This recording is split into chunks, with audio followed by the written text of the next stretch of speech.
Je vais vous raconter l'histoire d'un goûter qui n'aurait jamais dû exister. Et pourtant, il a été commercialisé pendant quasiment 10 ans. C'était à la fin des années 80, ça a couru jusqu'au début des années 90. On le trouvait dans tous les supermarchés, les parents les mettaient dans tous les cartables de leurs enfants. Ce biscuit, il avait un nom qui aujourd'hui paraît complètement dingo. Bamboula! Bamboula! Ah, Bamboula, vous savez. Bamboula. L'histoire, elle commence en 1905, en Loire-Atlantique. On est au bord de la mer, on n'est pas très loin de Nantes.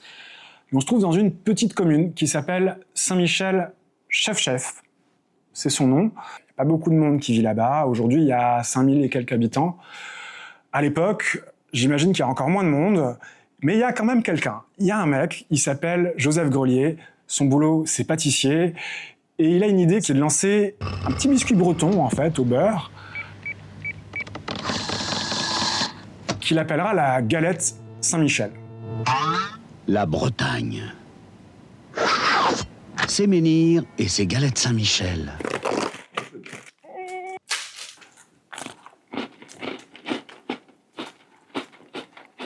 L'histoire de Saint-Michel, c'est très simple, elle est visible sur leur site. Dans la rubrique Notre Histoire, si vous remontez la chronologie, vous avez la date de 1950, et la date suivante, elle se trouve 43 ans plus tard, c'est 1993.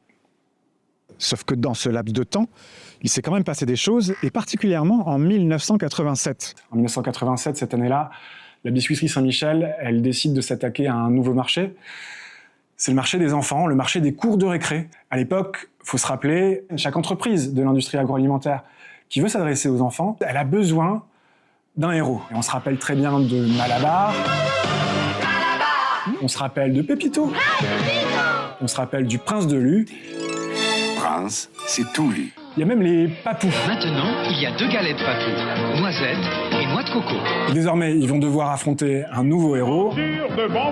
C'est lui. Bonjour, je m'appelle Bamboula. J'ai donné mon nom à un délicieux biscuit au cacao.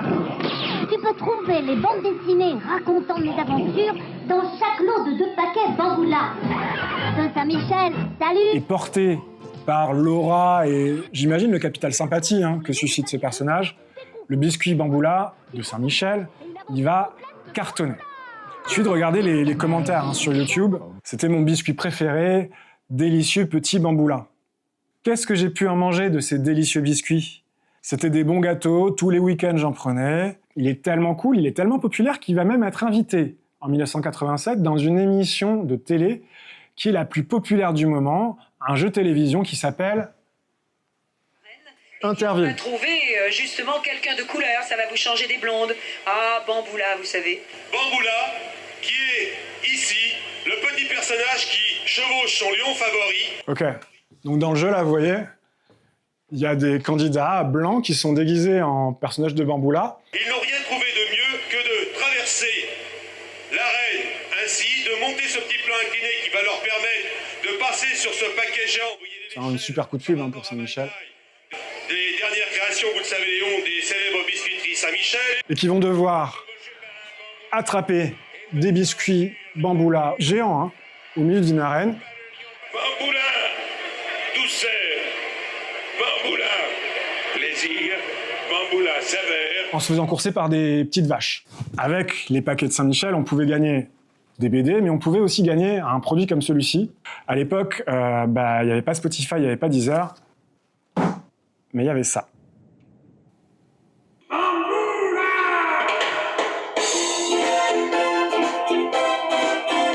Je sais pas si je vais danser pendant toute la musique là, par contre, si je vais faire ce petit...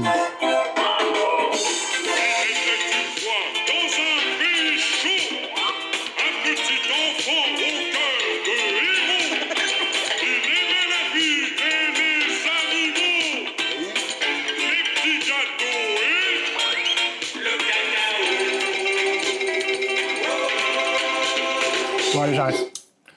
J'espère que ça vous a plu. En fait, c'était pas pour la musique que je vous passais ce disque, c'était en fait surtout pour ce qui est écrit derrière. En fait, j'ai essayé de remonter la trace, j'ai essayé de retrouver qui avait été impliqué dans cette histoire de Bamboula à l'époque. Je vais poser ça ici, et on va lire. Conception et personnage. Jean-Denis Bruet-Ferréol. Ça veut dire que ce petit bonhomme, il sort de la tête de ce monsieur, ce Jean-Denis Bruet-Ferréol. Il est aussi connu sous le nom de Maloc. Il a même un site, maloc.fr. Maloc, j'ai essayé de le joindre, je l'ai contacté sur Facebook, il m'a laissé en vue. Je l'ai contacté sur Instagram, il m'a laissé en vue.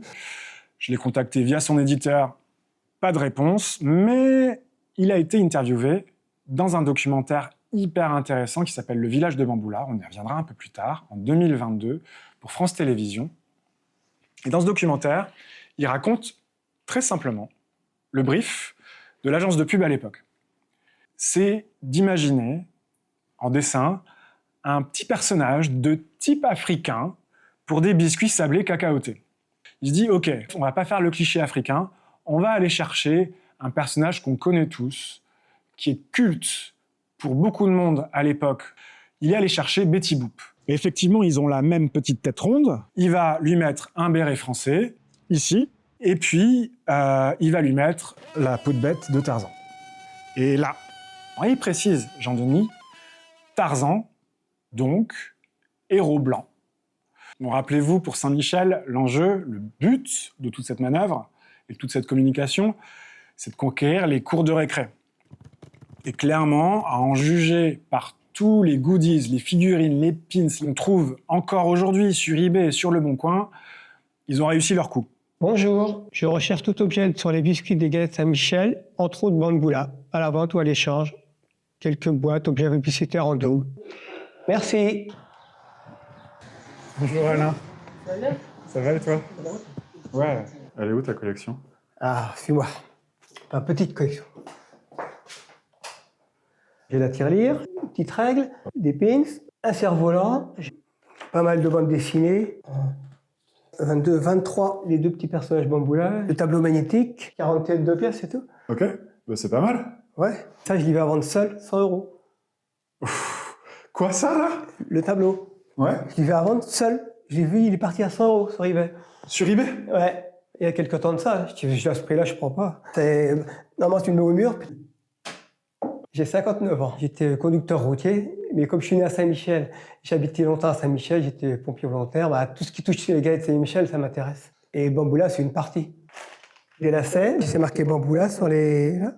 Ah ouais, et donc tu les mets pas tes chaussures, ces lacets? Tu sais, on ne veut pas les abîmer. Moi, je viens de Toulouse. Ouais, je suis pas sûr que tu puisses... Toulouse, c'est connu parce qu'il y a Airbus. Bah oui, ça... Je suis pas attaché à Airbus. Ah ouais, mais c'est... Je collectionne pas les objets Airbus. Oui, mais c'est un gros produit, Airbus. Là, c'est un petit gâteau, c'est... Ouais, c'est marrant, ça. Je pourrais pas te dire pourquoi. On est un peu chaud, hein. Juste une petite parenthèse avant qu'on passe à la suite du reportage de cette vidéo là que je vous raconte, de cette histoire de Bamboula, à propos de la séquence qu'on vient de voir avec Alain. Alain, il a dit, il est chauvin. En fait, ce qui l'anime, c'est surtout son amour pour la biscuiterie Saint-Michel et les produits qu'ils ont pu sortir. Et Bamboula en fait partie. C'est pas la haine des personnes noires. Vous allez voir, on va revenir là-dessus un peu plus tard. Dans le temps, on mangeait les têtes de nègre à la boulangerie, on en trouve pas. Mais nous, on ne voyait pas le mal. On ne voyait pas le mal quand on disait Bamboula. Et maintenant, c'est faire attention. D'ailleurs, ce que vient de raconter Alain, la chercheuse que vous allez entendre, ça ne l'étonne pas du tout. On n'y a sûrement pas pensé, une connotation raciste, mais moi, ça me saute aux yeux. Marie Treps, là, qu'on vient d'entendre, elle est linguiste et sémiologue, et la raison pour laquelle je l'ai appelée, c'est parce qu'elle a publié ce bouquin, Maudit mot, la fabrique des insultes racistes. Et quand on l'ouvre, il y a bien une entrée sur le mot Bamboula. Ça commence en 1685, la première fois qu'il reçoit le nom. Les habitants de l'île Sorcière, qui est en Guinée, ont un instrument qui est fait en bois, qui s'appelle bambalum, qui étant frappé avec un bâton, s'entend à plus de 4 lieues. Vous voyez quelque chose que vous ne connaissez pas, vous dites tiens, ces gens-là jouent tel instrument, ils l'appellent comme ça. Notez, ça n'a rien de raciste. Là, le moment qu'elle décrit, Marie, c'est le XVIIIe siècle, et à ce moment-là, le mot bamboula, c'est vraiment un tambour. D'ailleurs, si on écoute, accrochez-vous, j'ai une chanson baroque à vous faire écouter, qui date de 1757. Tendez l'oreille, c'est en créole en plus. C'est l'histoire d'un gars qui s'est fait quitter par son amoureuse.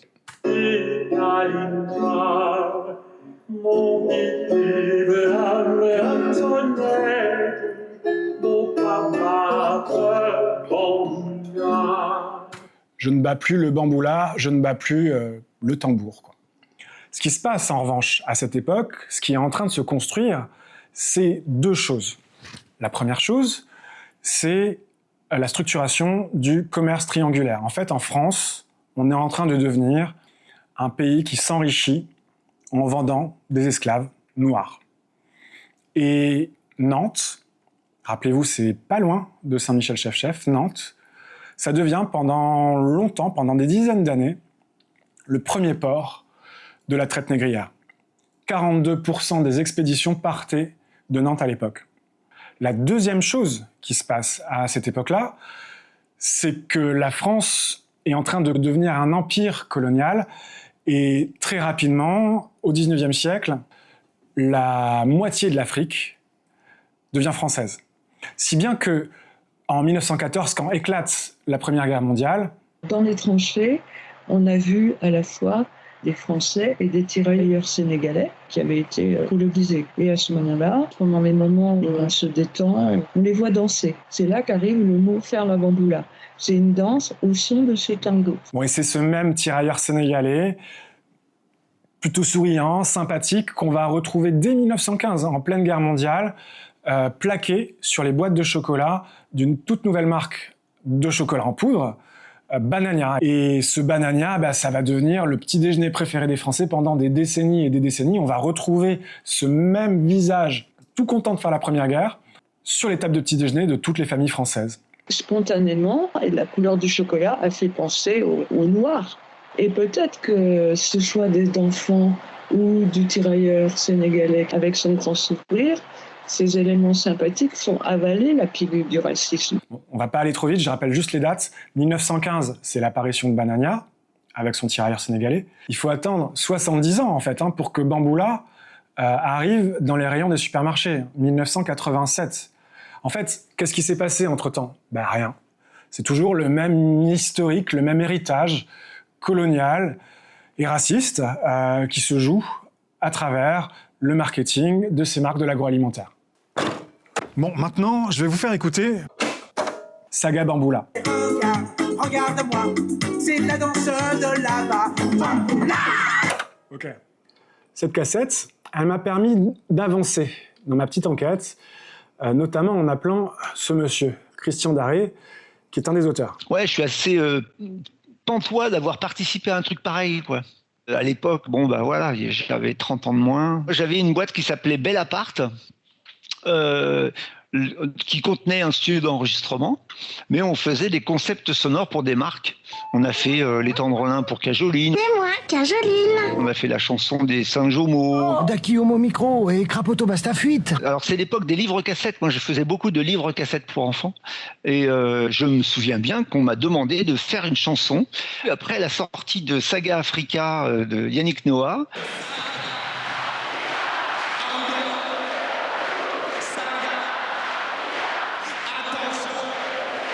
on nous a dit faudrait faire Saga Bamboula, mais alors pour moi Bamboula c'était faire la bamboula comme faire la bamboche, quoi. En fait c'était un moyen d'être rémunéré parce que c'était comment gagner un bon petit cachet en une demi-journée en se fendant la gueule dans un petit studio d'enregistrement où il y avait une bonne ambiance. Et il n'y avait aucun lézard là-dessus. Avec le recul, si on me proposait maintenant ce type de boulot, je refuserais. Voilà, clairement, parce que pour moi, c'est un truc un peu honteux. Mais à l'époque, j'ai pas du tout réalisé. Il y avait forcément un racisme latent là-dedans, quoi. Mais il faut se rappeler de l'époque. J'avais aucune connaissance de la mécanique qui était derrière et toute la machine lourde colonialiste et purement raciste là. Pour le coup, purement raciste, quoi. Ok. Bon, j'ai quand même évidemment contacté la Biscuiterie Saint-Michel pour leur demander s'ils ne voulaient pas faire une interview, participer à cette vidéo. Ils m'ont dit non, mais ils m'ont quand même envoyé un petit mail. Cet épisode de l'histoire de Saint-Michel est regrettable et ne reflète en aucun cas les valeurs de l'entreprise actuelle. Ok, l'entreprise actuelle. Mais une chose est sûre, à l'époque, personne n'a capté. Saint-Michel, évidemment, n'a rien compris au problème que posait ce petit bonhomme, plus personne non plus du côté du dessinateur Jean-Denis Bruyère-Ferréol, et personne non plus du côté des personnes, des gens qui ont écrit et composé les bandes-sons qui allaient avec tout le merchandising. Il y a même Un organisme qui dépend de l'État qui a rien compris à ce qui se passait, alors que pourtant c'est leur métier d'éviter les dérapages racistes du type Bamboula. Et cet organisme, c'est l'INPI, l'Institut national de la propriété intellectuelle. Et dans leur procédure d'enregistrement, ils s'engagent donc à effectuer un examen approfondi et à veiller à ce qu'aucune fraction significative, je cite, du public français ne soit heurtée, stigmatisée ou discriminée par une marque déposée. Or, clairement, la fraction significative des personnes noires en France n'aurait pas eu tort de se sentir discriminée par la marque déposée Bamboula. Si on creuse un peu et qu'on va chercher dans les registres de l'INPI, c'est accessible en ligne, on s'aperçoit que la marque Bamboula a été déposée par l'entreprise Biscuits Saint-Michel Grelier, SARL. Vous vous rappelez, Grelier, c'est le nom du fondateur, Joseph Grelier, de la biscuiterie Saint-Michel. Et on va s'apercevoir que c'est pas en 1987, la première fois que Saint-Michel a eu l'idée de déposer le mot Bamboula. Non, c'était le 23 décembre 1968. C'est 20 ans avant l'arrivée des biscuits Bamboula dans les rayons. À partir du moment où l'INPI a validé, a mis son tampon sur le nom de cette marque, plus question de le remettre en cause. Donc là, on est en 68. Il faut se rappeler ses cours d'histoire. Ça fait même pas 10 ans que la France a perdu ses colonies, que l'empire colonial français n'existe plus. On a 150, 200 ans de récit national qui s'est effondré, mais dans la tête des gens, ça s'est pas effondré. Dans la tête des gens, ça laisse des traces. Les colonies, elles sont toujours peut-être un peu là, chez tous les Français, et notamment dans l'équipe dirigeante des Biscuits Saint-Michel. Et en fait, même des dizaines d'années plus tard, dans les années 2020, on peut lire des commentaires en dessous des vidéos des publicités Saint-Michel sur YouTube ou sur Facebook, comme ceci. C'était gentillet, aujourd'hui tout est politiquement incorrect. 30 ans plus tard, on ne peut plus rien dire sans se faire emmerder par les bien-pensants et autres fragiles. Ça m'inspire un peu de colère, très sincèrement. Après, si je chausse les lunettes de l'anthropologue, on ne peut pas considérer qu'il y a des choses qui sont plus ou moins racistes selon les époques. Ce qui change, c'est le regard, effectivement, qu'on va poser sur les choses, sur les productions culturelles. Je suis Régordien, chercheur au CNRS, anthropologue. Quand on regarde Bamboula, il n'y a pas de doute possible sur le sens qu'il y a derrière, les préjugés, les clichés qui sont véhiculés.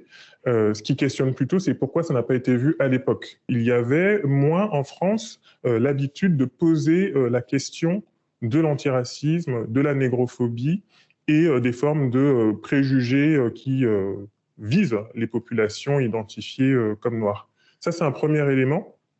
Le deuxième élément, il concerne aussi la conception du racisme que les gens ont, c'est-à-dire qu'ils vont considérer qu'être raciste, c'est dire sale noir, ou c'est croire à telle idéologie raciste, ou soutenir tel mouvement qui est clairement raciste. Alors qu'en fait, c'est beaucoup plus large que ça, le racisme, ou les mécanismes de racialisation, c'est-à-dire qu'il n'y a pas forcément une intention d'exclure, ou d'être méchant, ou d'être agressif, c'est simplement qu'il y a des idées qui circulent, qui ont une histoire coloniale, une histoire esclavagiste, et on retrouve en fait des représentations comme ça dans la culture populaire, dans les dessins animés de Tex Avery, dans la bande dessinée, qu'on voit en termes de personnages noirs habillés en peau de bête dans la nature. C'est une imagerie coloniale et raciste. Et apparemment, cette imagerie coloniale raciste dont parle Harry, les équipes marketing de Saint-Michel, ils l'ont vraiment bien intégré, parce qu'en 1994, il s'est passé ce truc incroyable. Un ministre africain au Safari Park de Port-Saint-Père. Le ministre de l'Équipement, du Transport et du Tourisme de Côte d'Ivoire est venu visiter le début d'un chantier pas comme les autres. Depuis quelques jours, une équipe d'artisans ivoiriens y a commencé la construction d'un authentique village avec ses cases en argile et ses toits de chaume. Ça fait 7 ans que Bamboula existe et chez Saint-Michel, ils ont donc l'idée brillante de créer le village de Bamboula. Un véritable village reconstitué avec de vrais Ivoiriens. Une sorte de Disneyland où on peut voir dans des cases des personnes noires en train de faire de la poterie, en train de jouer des percussions. Stop, stop, pas bouger, stop.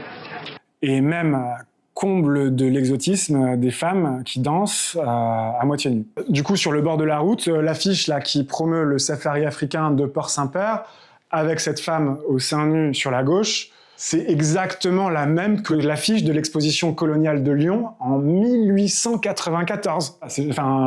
On est choqués là ou quoi? C'est fou quoi. C'est une approche, une bonne approche. Puis ça donnera peut-être aux gens aussi l'envie de connaître mieux. Bon. Qu'est-ce que vous diriez si je vous racontais que cet endroit-là, en 2024, il existe toujours? Bonjour. Tout va bien. Alors, avez-vous déjà voté? Non. Vous êtes combien de véhicules? Une personne. Vous allez voir, je fais le client un peu bêta et la caissière me répond avec beaucoup de patience. Sur le plan, je peux voir le village de Bamboula ou pas? Alors, il n'y a pas de village de Bamboula. Ah bon? C'est terminé depuis belle lurette. Ah bon? Pourquoi? Parce que c'était pas eu de village de Bamboula. Et du coup, maintenant, c'est devenu